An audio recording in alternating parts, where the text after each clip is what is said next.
I'm Becky Davis with City TV. Welcome to Inside Santa Barbara, the city's only news magazine show. We bring you up to date on the city's most significant issues, projects, and events. Looking Good Santa Barbara is a program that has long promoted beautifying our city. Up next, we'll tell you all about the history and the significance of the program.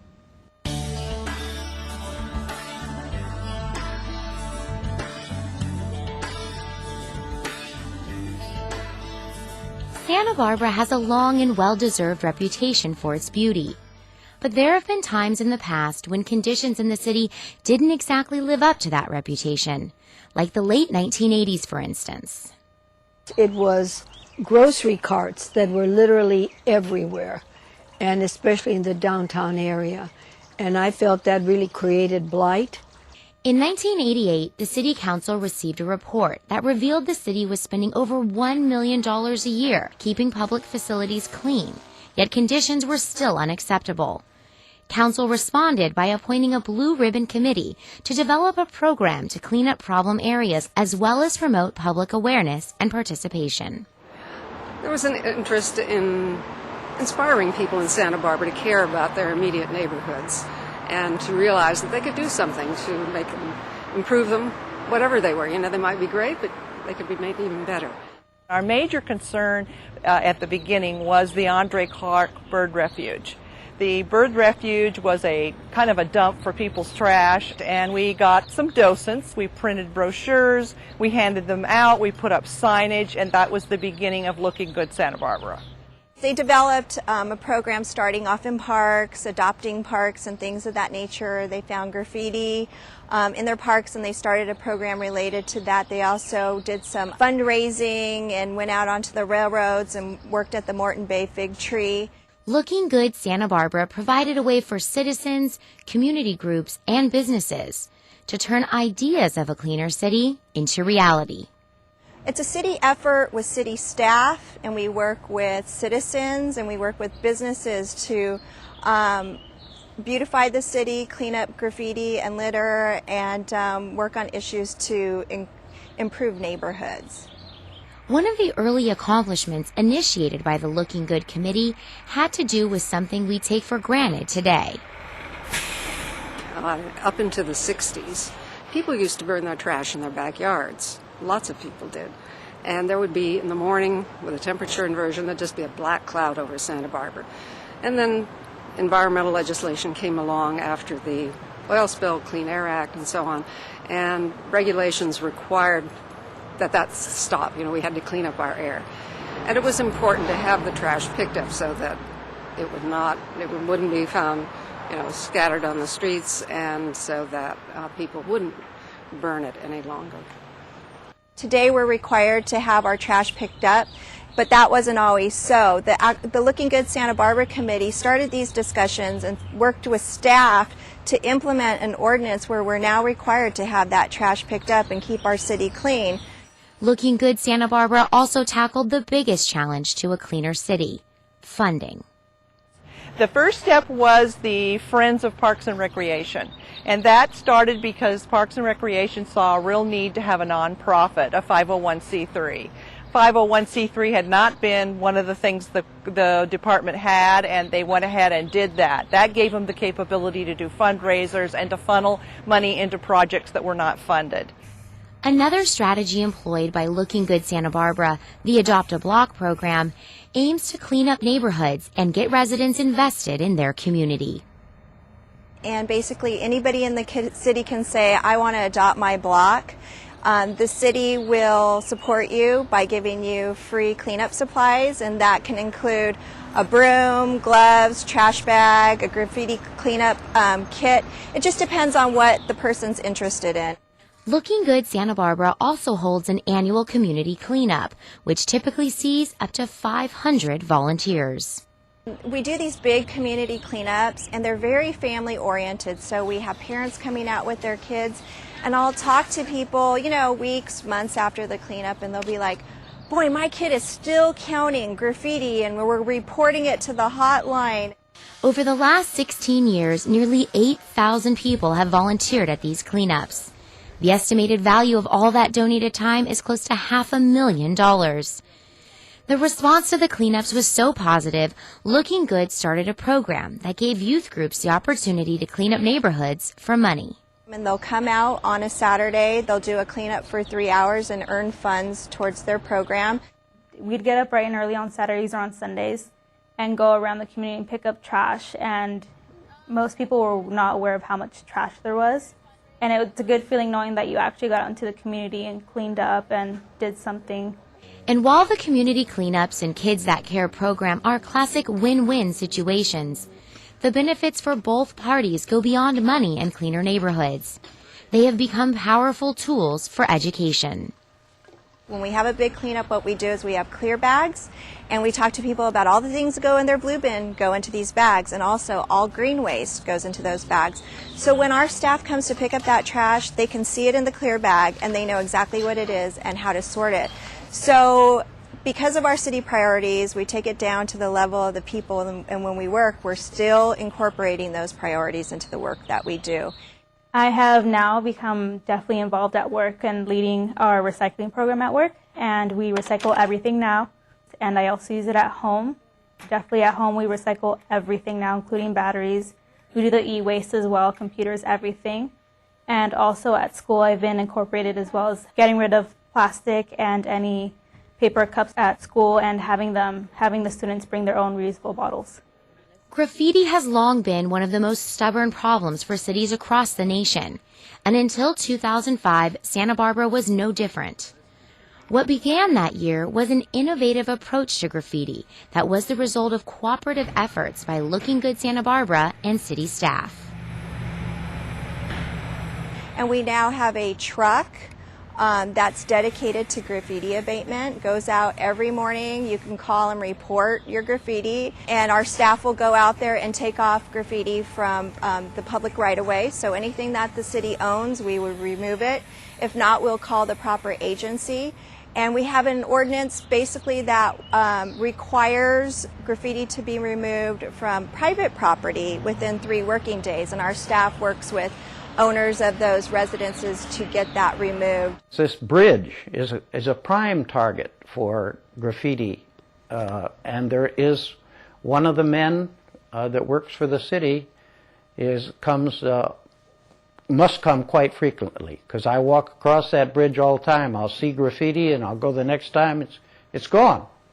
So after 23 years, a program that began with a shared vision of a cleaner Santa Barbara has blossomed into something much more.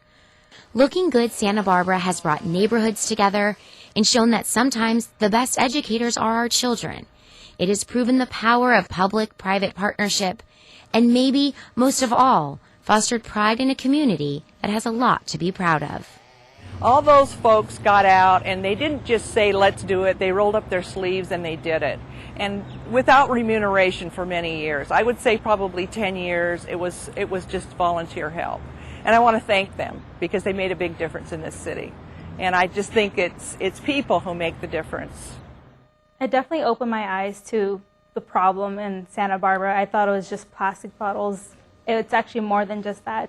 I definitely learned a lot by getting in contact with my neighbors, with the community, and learning the different ways to keep our city looking beautiful.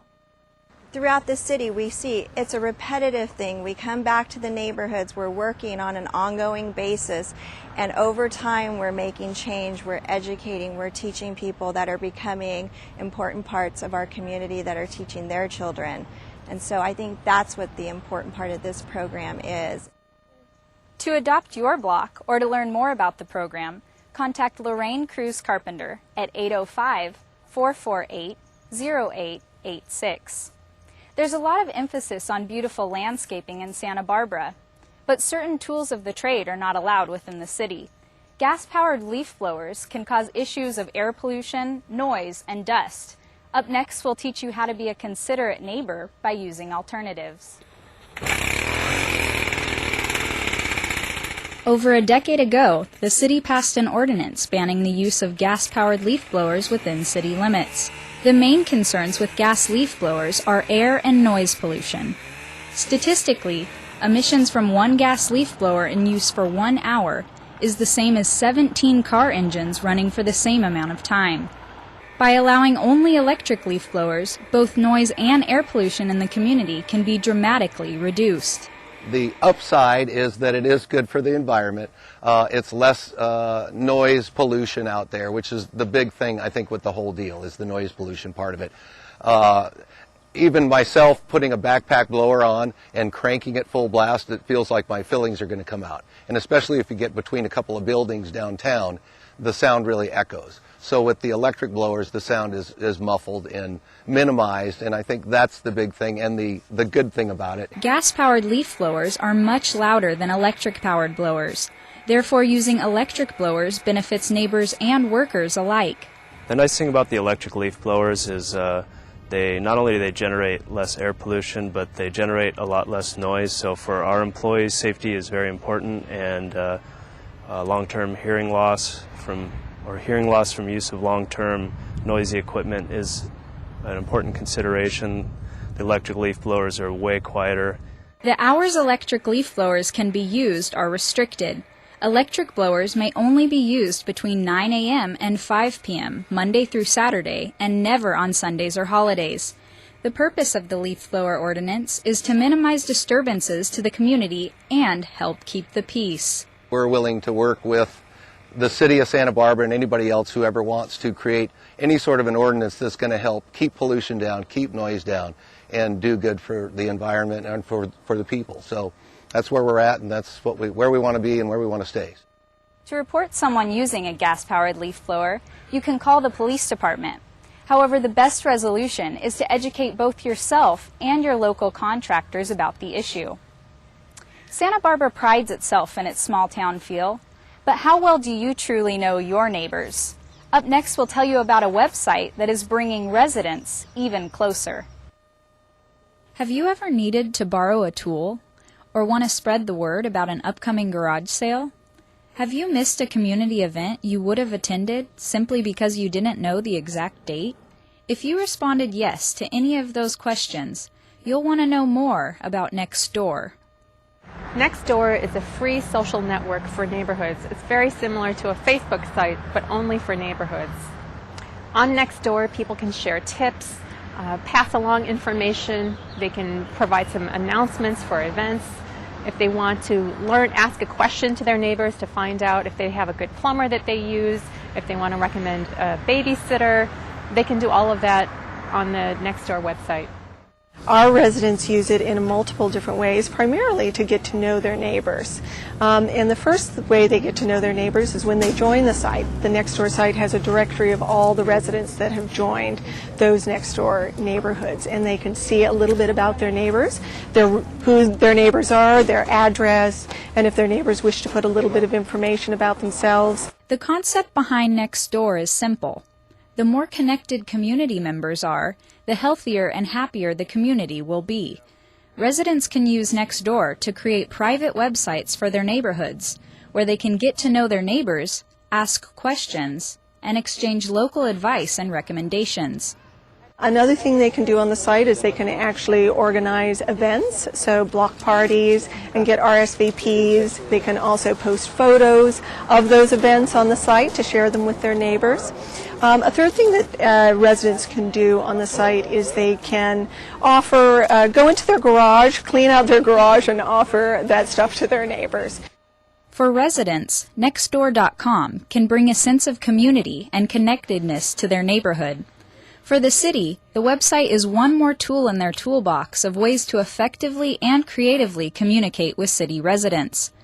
The primary goal is really to help foster a sense of community in neighborhoods and to help neighbors get to know one another and to talk to each other. It provides a safe forum for neighbors to talk to each other. Beyond that, the city can share information with residents on neighborhood issues that affect them. I think a lot of families are more connected to technology than ever before, and so I really feel that this is a tool that's going to help us, really help engage more residents throughout the city. While building community connections is the true mission of Nextdoor, second on the site's list of priorities is security. Nextdoor makes it safe to share online the kinds of things neighbors might share with each other in person. Only you and your neighbors can see what's shared, and every neighbor has to verify their address. This way, residents can feel comfortable sharing news and events with the online community. We're hoping people start using Nextdoor and through word of mouth start sharing the benefits of using Nextdoor with their neighbors. That way they'll have more people participating and they can learn how other people are using it and have more information. The opportunities Nextdoor creates aren't just for the residents to communicate with each other. It's also a way for residents to communicate with the city about needs for city services. This is a great tool for civic engagement because not only do you get to know who your neighbors are, you get to know what the resources are in your neighborhood. And so it starts to build for that momentum for more civic engagement and for the city to start to prioritize what are the real needs in neighborhoods by hearing from the residents, because that's really where the source of our decision should come from. We're really hoping the tool fosters a sense of community, gives the city another way to communicate with residents.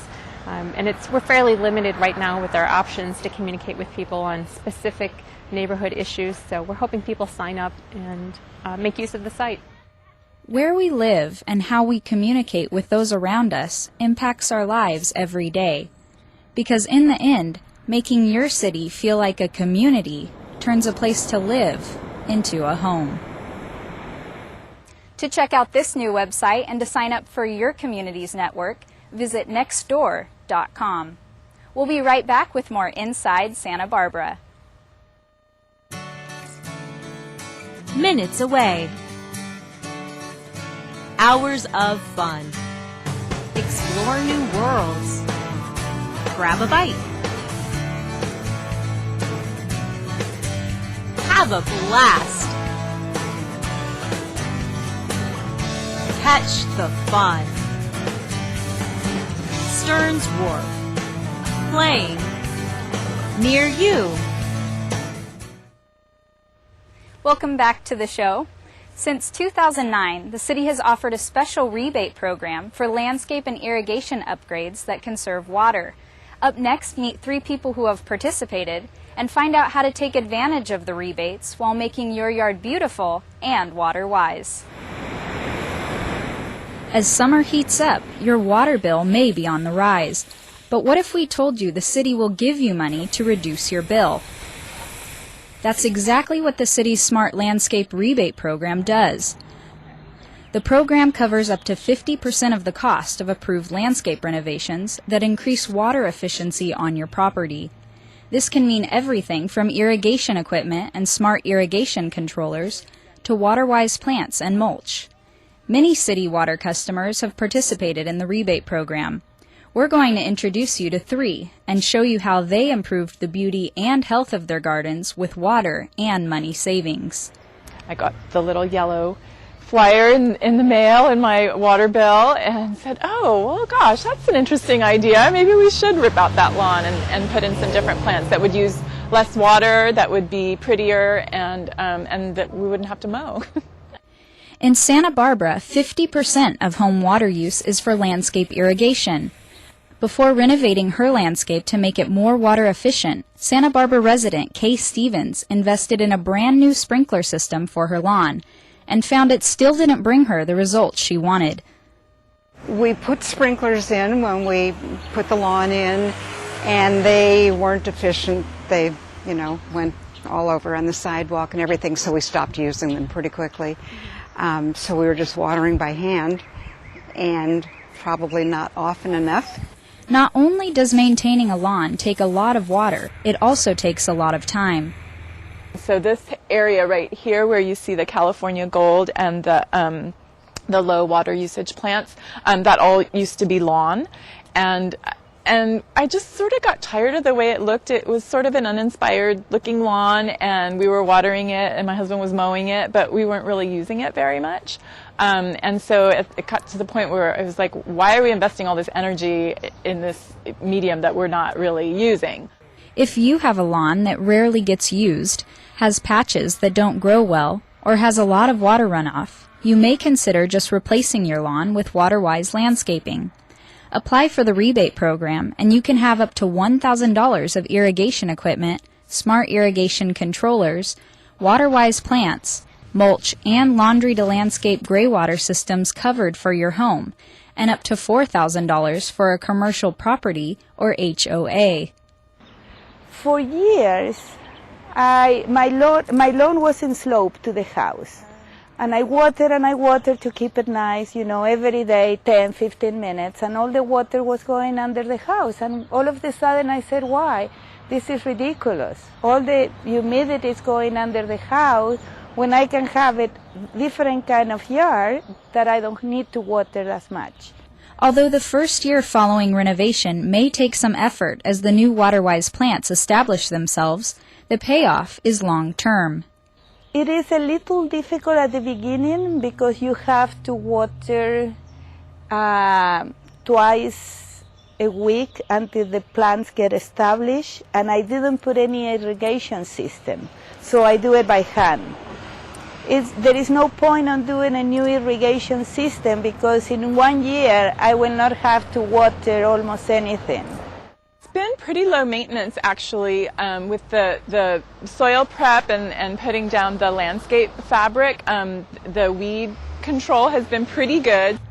In addition to saving water and energy, these water-wise landscapes have also been sparking many positive reactions from neighbors and passers-by. Everybody stops. When I am outside, they stop, they talk to me, and now I know more of the neighbors than before because everybody likes the garden. We get lots of compliments on our yard, just people going, oh wow, that looks really nice. Up till now, over 188 rebates have been issued throughout the city to both residential and commercial property owners. Oh, I will certainly recommend the rebate program because, you know, it's a big change and it's much nicer to look at. I really enjoy it. And on top of that, you know, all that waste water, that's ridiculous. To schedule your pre-inspection, call 805-564-5460. Or to get more information, you can visit www.savewatersb.org. As part of our ongoing exploration of Santa Barbara's sister cities, Prio Canabar transports us to Mexico to visit our closest sister city, Puerto Vallarta.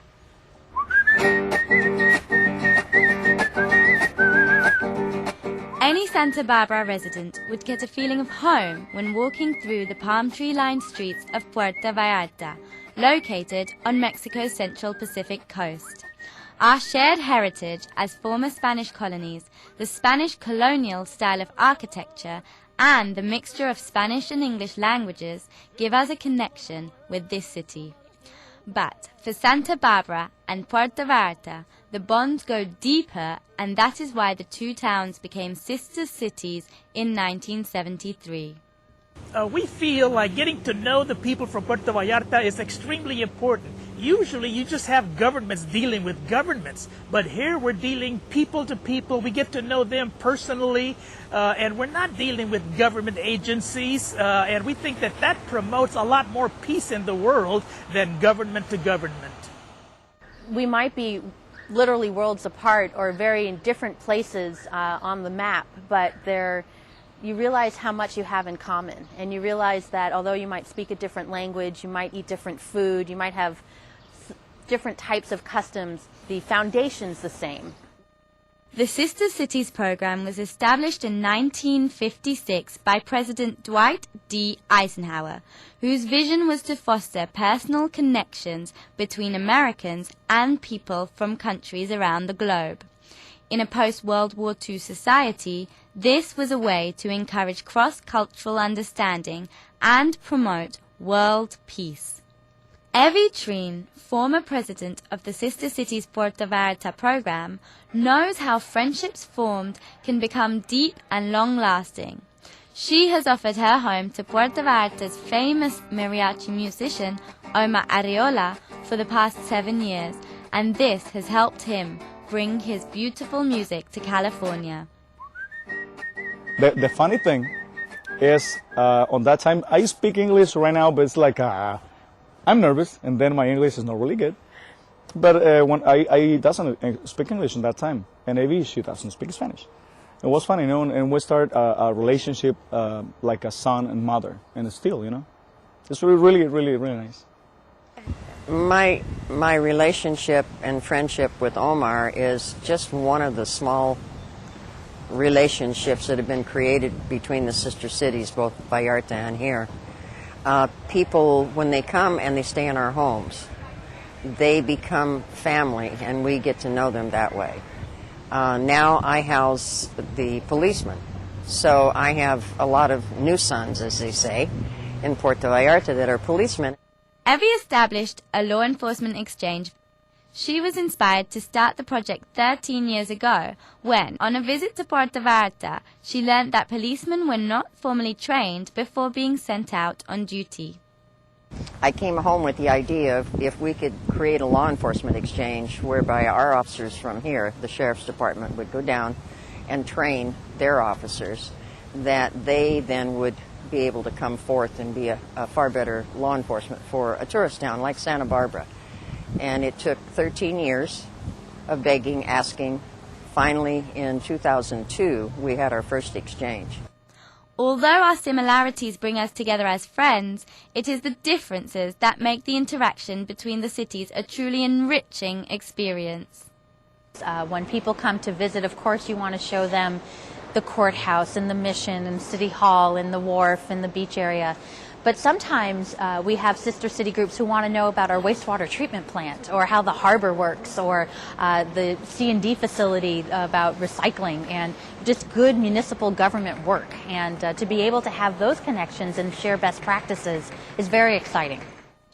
In addition to practical information, we also share art, and Omar Areola demonstrates how this truly enhances our relationship.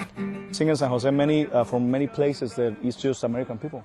And they say, you know, we don't understand what you're singing, but we love the mariachi music. That's the thing, you know, that's the way you sing the mariachi music. When you sing, you know, with a feeling, it's like you can sing whatever, you know, in the whole world, different languages, but the mariachi music, that's the thing, you know, singing with feelings. That's why I think they like it right here. Local artist Bud Bottoms brought a bit of Santa Barbara to Puerto Vallarta. A sister of Bottoms' dolphin statue, which serves as a gateway to our waterfront, now stands at the waterfront of Puerto Vallarta. Gil Garcia, the architect, comes to me and says, "We want a dolphin fountain in Puerto Vallarta, our sister city." I said, "Great, pay my way down, and I'll take my molds down, and we'll make it down there." And I did, and that was an adventure. Because they didn't have a foundry, and so everything was kind of from rock bottom. We had to bring in toilet parts and everything to melt down, and old car radiators were all copper, to melt all these things down to make the dolphins. So it was really raw, but it was fun. To mark the success of the Sister Cities Puerto Vallarta program, there will be a fandango in July. When the group comes in July from Puerto Vallarta, we expect to have very big celebrations. Just the fact that 40 years of friendship has a long road, and we've been able to keep this activity going for 40 years. So we feel very proud of our 40 years of friendship. The sister cities from Vallarta, they bring me, you know, to come and sing for sister cities in Santa Barbara, and I make friends, you know. And actually, I like this place, Santa Barbara. It's like my town.